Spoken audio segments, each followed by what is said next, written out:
I never know why. I always want to hold a pen when I read. And I think it's because I still imagine that I can like make changes to this if I see something that, I could just call up my publisher and say, I'm so sorry, we're just going to have to. Okay. I just feel like better with it. I feel equipped for all emergencies. All right. One will. They'd have gathered on a rooftop in Knoxhurst to watch the explosion. Platt Hall, I think, 11 floors up. I know his ego, and he'd have picked the tallest point he could. So often, I've imagined how they felt, waiting.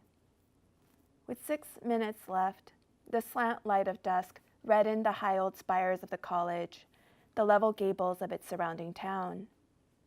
They poured festive wine into big-bellied glasses. Handshaking, they laughed.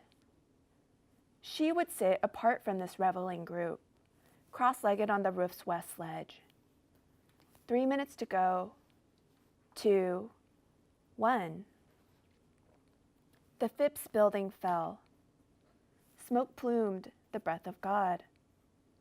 Silence followed, then the group's shouts of triumph. Wine glasses clashed together, flashing martial light. He sang the first bars of a Cheja psalm. Others soon joined in.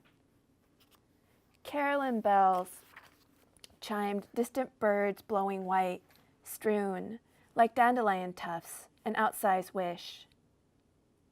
It must have been then that John Leal came to her side. In his bare feet, he closed his arm around her shoulders. She flinched, looking up at him. I can imagine how he'd have tightened his hold, telling her she'd done well, though before long it would be time to act again, to do a little more.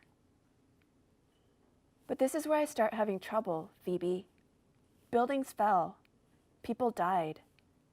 You once told me I hadn't even tried to understand. So here I am, trying.